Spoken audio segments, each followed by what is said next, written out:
He walked in holding a gun, confident, calm, certain he'd walk out richer. 30 minutes later, he was dragged out blind, his face carved, his body stabbed 36 times. And Bumpy Johnson. He never fired a shot. Because in Harlem, bullets end lives, fear lasts forever. Harlem, after midnight, didn't sleep. It watched. Neon signs buzzed like tired insects. Rain slicked the sidewalks, and jazz leaked from basement clubs, where secrets were traded as easily as cash. Every doorway had a memory. Every shadow had a name. And every name eventually led back to one man. Bumpy Johnson. Ellsworth. Bumpy. Johnson wasn't just a gangster. He was gravity. People orbited him whether they wanted to or not. Numbers runners, club owners, politicians who pretended they didn't know him, and mob bosses who swore they didn't fear him. All felt the pull. Harlem bent around Bumpy's will, and it had for a long time. That kind of power doesn't go unnoticed.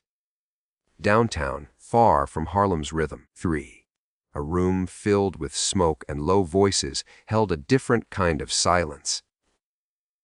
This wasn't jazz silence. This was business silence. Men sat around a polished table, their suits pressed, their faces unreadable. No one laughed. No one smiled. The air smelled like cigars and decisions that couldn't be undone. A photograph slid across the table. Bumpy Johnson, calm, confident, alive. One of the men tapped the picture with a finger. He's becoming a problem. Another nodded slowly. He's been a problem. They talked numbers, territories, respect. The kind of respect that turns into defiance when it lasts too long. Harlem was supposed to stay in its lane. Bumpy had crossed that line years ago and lived. Too long, some said. The envelope came next. Thick, heavy. Cash inside, no need to count. The kind of money that erased doubts and silenced questions. Who do we send? Someone asked. The answer came easy. The hitman didn't raise his voice. He didn't need to. He had a reputation that did the talking for him. Quiet, clean, reliable. He wasn't flashy, didn't drink much, didn't brag. He treated killing like a craft. Preparation, timing, exit. He looked at the photo without emotion. Where? He asked. Harlem, came the reply. For a brief second, just a flicker, something crossed his eyes. Not fear, calculation. Harlem had rules. Harlem had legends. But legends died like everyone else if you caught them alone. They told him Bumpy was getting careless. Older. Comfortable. A man who believed his own myth.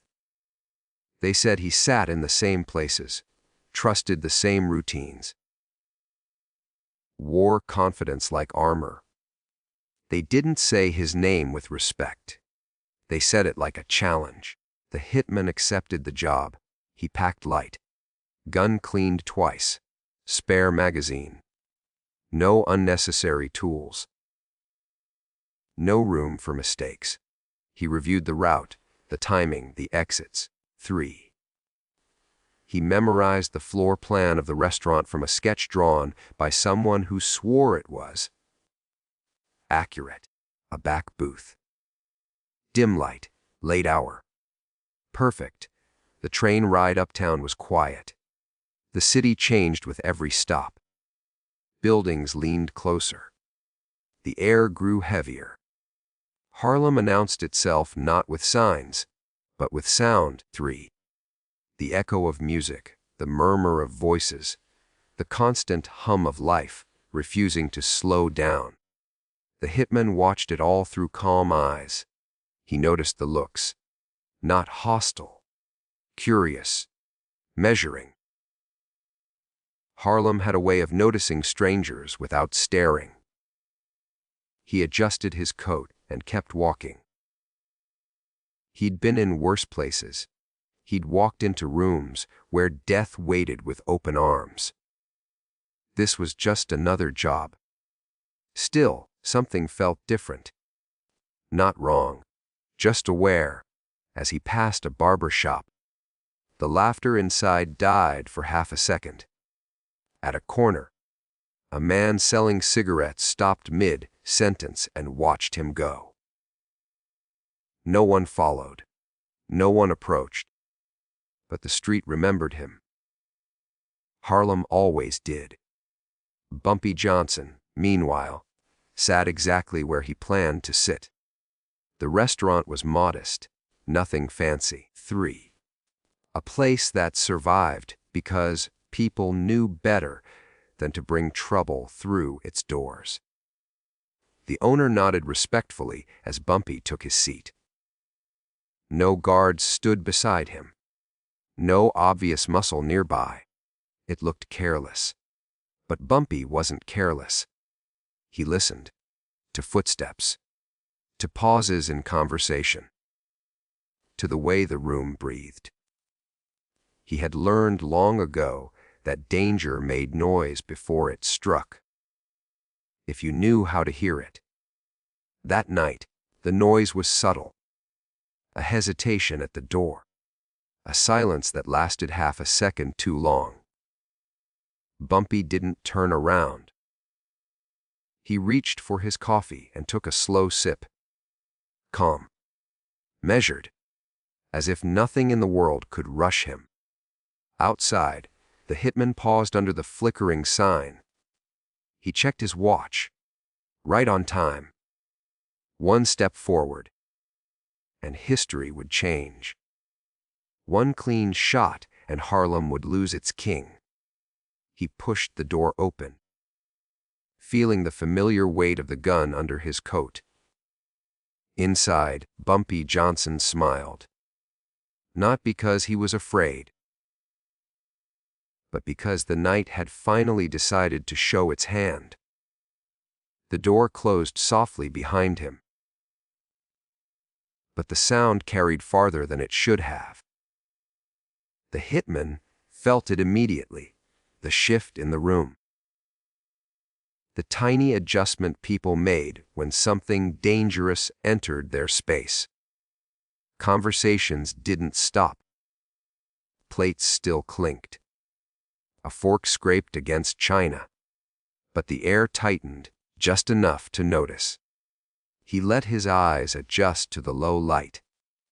The restaurant was smaller than he expected. Narrow, intimate. The kind of place where strangers stood out without trying. He moved naturally, not rushing, not hesitating. His coat hung just right, concealing the weight beneath it. One hand brushed the edge of the table as he passed, grounding himself, counting steps. There he was. Bumpy Johnson sat in the back booth like he owned the shadows. Dark suit. Heavy rings. His posture was relaxed, almost lazy. But his eyes were sharp, alive, missing nothing. He wasn't looking at the door. He didn't need to. Men like Bumpy felt danger before it announced itself. The hitman studied him carefully. No bodyguards. No visible protection. Just one older man in a booth. Sipping coffee, as if the night owed him nothing. The hitman felt a flicker of satisfaction.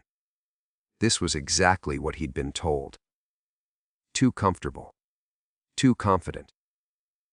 A king who believed the crown was permanent. He took another step forward. In his mind, he rehearsed the sequence. Close the distance. Hand inside the coat. Gun up. One shot to the chest, maybe two, if needed. Then turn. Walk out. Gun before the screams fully formed. Easy. Bumpy lifted his cup and took a slow sip. Then he spoke. You're late. The words were quiet, casual, almost bored. The hitman stopped, not because he wanted to, because his body chose to. Something cold ran down his spine. Bumpy hadn't turned around, hadn't raised his voice, but the words landed perfectly, like they'd been aimed. Late?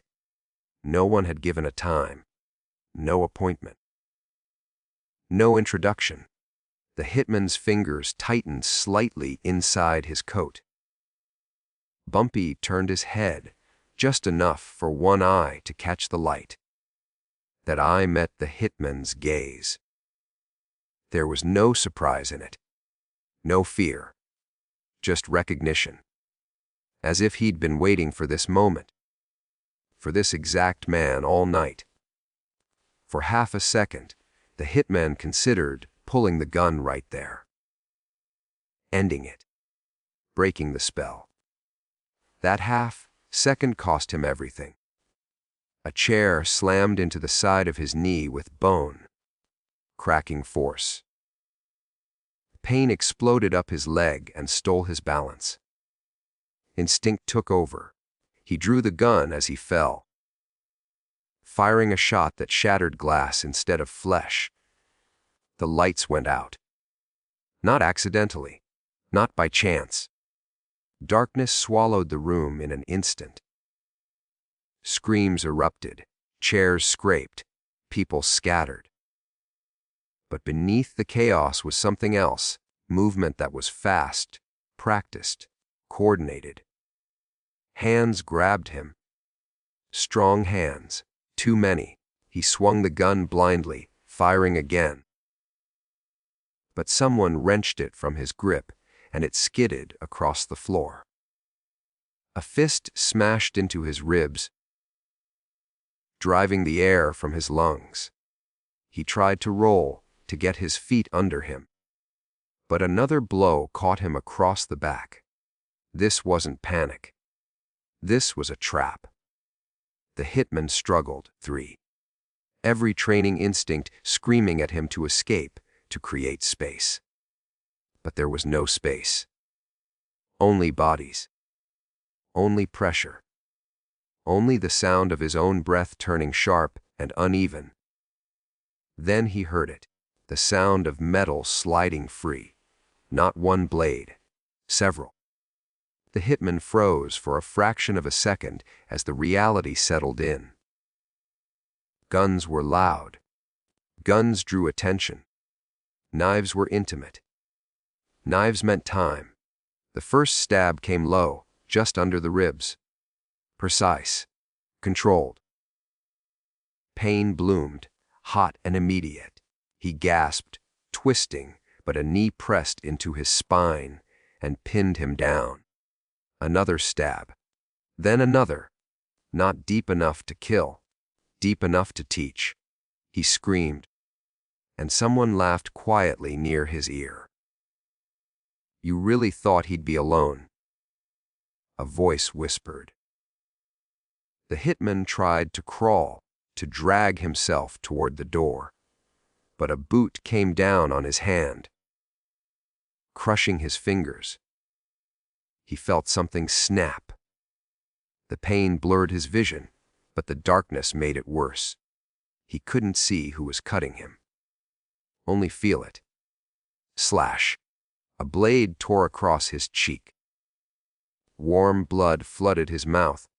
He tasted iron and fear. He thrashed, but every movement earned him another wound. This wasn't a fight. It was an execution being rewritten. Through the chaos, he felt the room change again. The blades paused. The pressure eased, just slightly. The screaming around him faded, replaced by a heavy, deliberate silence. Footsteps approached, slow, unhurried. The hitman lay there, bleeding, shaking, trying to breathe through the pain. He knew with terrifying clarity, that he had walked into something far bigger than a contract. And Bumpy Johnson was finally ready to speak to him face to face. The darkness didn't protect him anymore. It betrayed him. Every sound was closer now, sharper. He could hear his own blood dripping onto the floor. Slow and steady, like a clock counting down something he didn't understand yet. His breath came in ragged pulls, 3. Each one shorter than the last, his chest burning, as if the air itself had turned against him. Hands yanked him upright. Not gently. Not quickly. They wanted him aware. A blade pressed against his side, just enough to remind him it was there. The hitman stiffened, trying to control his breathing, trying to think past the pain. He had been stabbed before. Shot at. Beaten. Pain was part of the job. But this was different. This was organized. The knife went in again. Not deep. Not merciful. He screamed despite himself. The sound tore out of his throat raw and animal, echoing off the walls. Someone cursed softly, almost annoyed, and another blade slid into his shoulder, twisting slightly before it came out. Fire exploded through his arm, and his fingers went numb. Count them, a voice said somewhere close. Calm, almost instructional. Another stab, then another. The hitman tried to move, to lunge, to do anything but take it. But strong hands locked his arms behind him. His knees buckled, and he sagged, held upright only so they could keep going. Every nerve in his body screamed. His vision pulsed black and white, flashing like broken film. He lost count at 8. Then 9. Then, the pain blurred into something vast and overwhelming, a single sensation that drowned out thought. His training abandoned him. There was no plan now, no escape route, only survival, stripped down to its ugliest form. A blade slid across his ribs, slow, deliberate. He felt the warmth before the pain, felt his shirt soak through. Someone leaned close enough that he could smell their breath. You know what the worst part is? The voice whispered. He didn't even have to be here for this. That thought cut deeper than any knife. The hitman realized then that this wasn't revenge. It wasn't rage. It was theater. A message being carved into his body, written in blood and screams. Another stab. Low. Controlled. His legs trembled violently. He tried to bite down on the pain, but a fist slammed into his jaw, snapping his head sideways. Stars burst behind his eyes.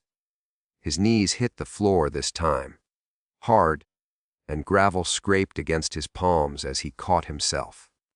They let him stay there, kneeling, helpless. The knife came again, this time across his back, shallow but wide. He cried out, the sound breaking halfway through, turning into a hoarse sob he didn't recognize as his own.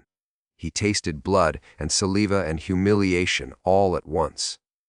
Someone laughed, not loud. Just enough to let him know they were enjoying his fear. Downtown boys always think they're special. Another voice said, always think Harlem won't see them coming. A blade slid up his arm, slicing skin open like paper. He screamed again, and this time his voice cracked completely. Then came the worst part. A hand grabbed his hair and yanked his head back. Something sharp pressed against his face. He tried to twist away, panic surging fresh and wild. But the grip tightened. "Open your eyes," the voice said softly. He did. Instinctively, desperately, the blade cut across his cheek. "Shallow but precise," he howled. Another cut followed, closer to his eye this time. He felt warm liquid spill down his face, felt his eyelids swell almost instantly. "No, no," he gasped, shaking uncontrollably. The knife didn't answer him. It moved again. A flash of pain so intense it erased everything else exploded behind his eyes. White light, then red, then nothing but screaming darkness. He clawed at the hands holding him, sobbing now, begging in a voice that sounded far away and broken. He couldn't see. He knew that before anyone said a word. The world was gone, replaced by pain and noise and terror. He thrashed wildly, blind and bleeding. And that earned him 2 more quick stabs in the side, sharp reminders to stay still. They stepped back. For a moment, no one touched him. He collapsed onto the floor, curling in on himself, gasping, shaking, rocking slightly as his body tried to understand what had been taken from it. Every breath hurt. Every movement sent fresh agony tearing through him. Someone crouched beside him. He felt the presence before he heard the voice. 36, the man said quietly. "That's enough." The blades stopped. The hitman lay there, blind, broken. Stabbed so many times his body had stopped screaming and started shivering instead. Blood pooled beneath him. His hands trembled uselessly in the darkness. Footsteps approached again, slower than before. Calm, unhurried. The room felt different now. He couldn't see it, but he felt it, like the air itself was standing at attention. Bumpy Johnson had finally stepped in. And the hitman knew, with a clarity sharper than any blade, that surviving this night might be worse than dying in it. The room felt different now. The chaos had drained out of it, leaving behind a heavy, suffocating calm. The hitman lay on the floor, blind and trembling, his body reduced to pain and breath, and the sound of his own heartbeat. Blood soaked into the wood beneath him, warm at first, then slowly cooling. Every nerve screamed. But the knives were gone. That silence frightened him more than the violence ever had. Footsteps approached, slow, measured, unhurried. Each step landed with purpose, like the man taking them knew exactly where he was going, even in the dark. The hitman couldn't see him, but he felt the presence immediately. The air itself seemed to straighten, to hold still. Conversations in the room had died completely. Even the people who had done the cutting were quiet now. Bumpy Johnson had arrived. Bumpy crouched beside him, close enough that the hitman could smell his cologne, mixed with smoke and coffee. There was no rush in his movements, no anger radiating from him, just control, the kind that didn't need to prove itself. "You breathing?" Bumpy asked softly. The hitman nodded, a small, broken motion that sent fresh pain tearing through his neck.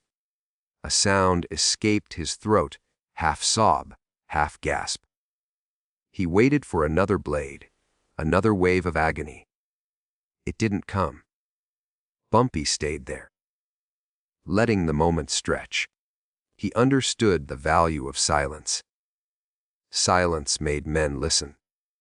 Silence made lessons stick. "You know who I am," Bumpy said. The hitman swallowed hard. He nodded again. "Good," Bumpy replied. "That means I don't have to explain much." Bumpy reached out and lifted the hitman's chin with 2 fingers, not roughly. Just enough to make sure he was paying attention. The touch alone made the hitman flinch. He was shaking now.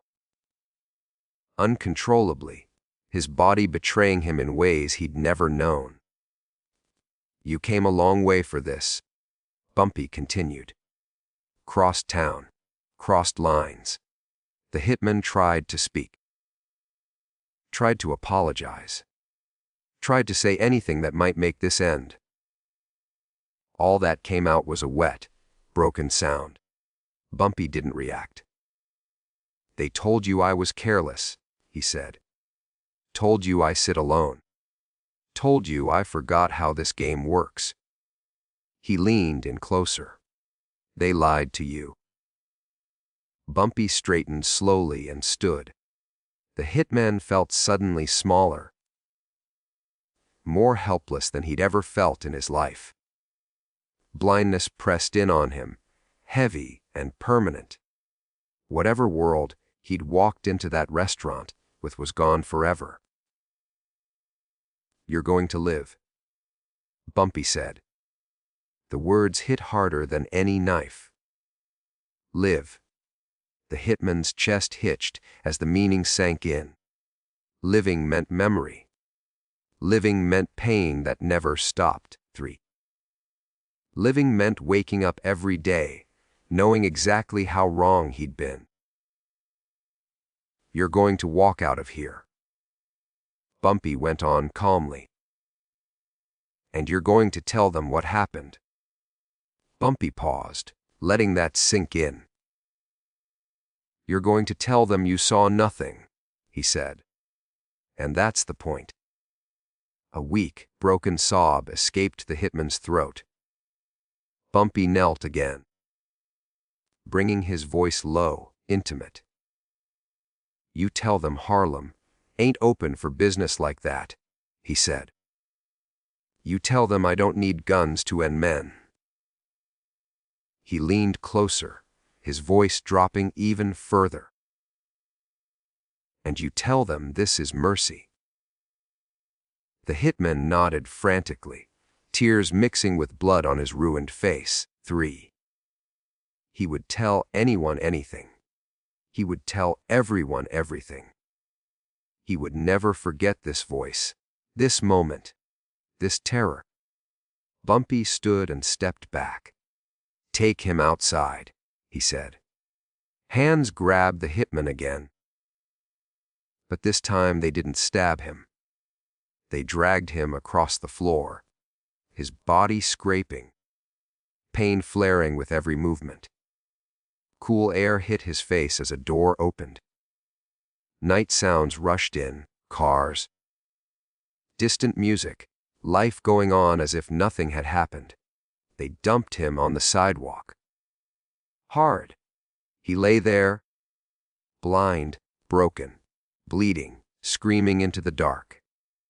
Someone slammed the door shut behind him. The restaurant returned to its quiet rhythm, as if violence had never passed through it.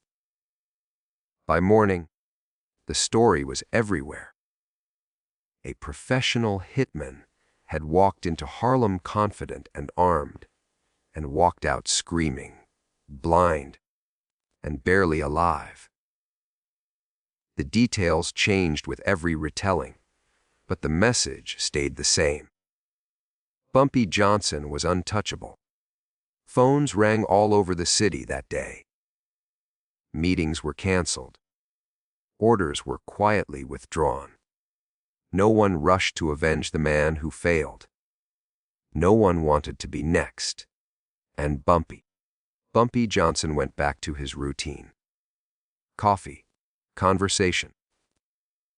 Harlem streets that greeted him like a king who had never left his throne. The hitman survived, but the life he knew was over. That was the real punishment, because Bumpy Johnson didn't just stop men. He turned them into warnings.